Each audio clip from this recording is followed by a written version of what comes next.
muone mmene mwet mwamba mwet umakhala mwamba ngati mmenemo. And then on the first floor you have everything, ma supermarket, ma restaurants, china chilichonse, kaya pharmacy, everything is just down here. Inuyo umakhala mwamba chabwino kulibe malo otambira usiku kulibe komabe it's very convenient. You come down here bas njinga zanu mupanga pake mukangochoka pene pamufuna mulowe in town nseu taxi ili hapo, basi ili patsogolo basi mapita komanso town ndi momwe mudu town. If you want a big shopping mall uko kutsogolo zabwinot amene Malawi in 100 years time. Yet Tizafika imene ili area for the 3 ija chipatala, everything within kujaso neighborhood ina when kujaso down there they have zofunikira ababa. If you want to eat mosema restaurants, if you want to buy anything they want to send grocery yomwe ndimakonda kukatola muziwiri start izi ndizija ndinanena za high trust societies mukuona njinga za anthu zimenezi. You just park it ababa, iwe kapanga zako zimagona pamene baba izo mochajira amwene ndi hustle free society.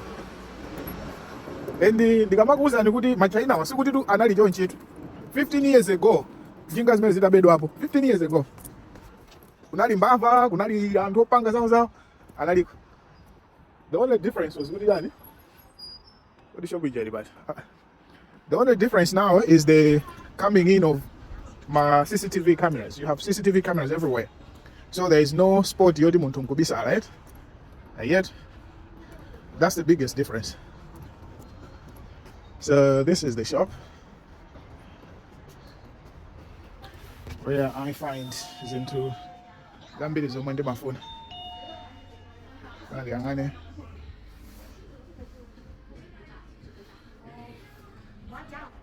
amwene ma CCTV camera ndi ma game changer and ma CCTV camera awawa si athu aja ku Malawi yonena kuti kungoona basi zinthu zachitika without facial recognition.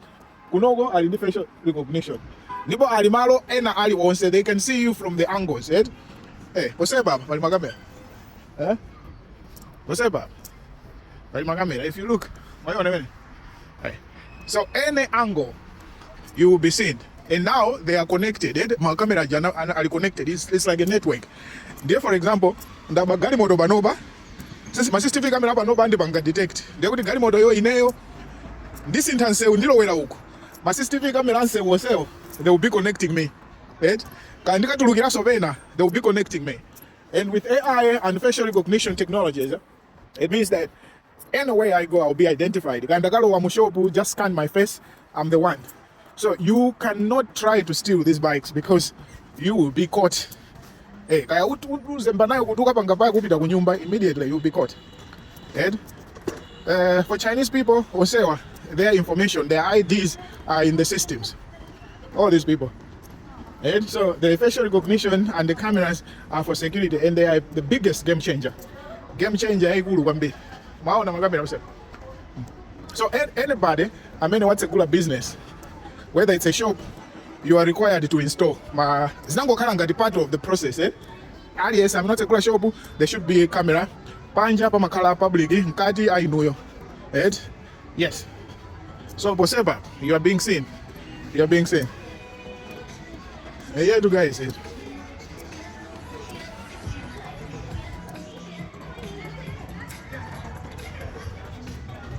This is another block. So my block awawa timachula kuti ma single people's apartments, literally in Chinese, because timakhala ngati ma studio, tima bed sitter, ma studios. So mosemo and chifukwa choti ali nkati mwa town kwambiri amakhala odulirako. If you live here you pay more than and I mean in my neighborhoods much, because this is a shopping district, this is a business district. You come down, you are into the shopping malls. Yet if you know, the black teacher lives in the last one. I've lived there since 2021, 5 years now.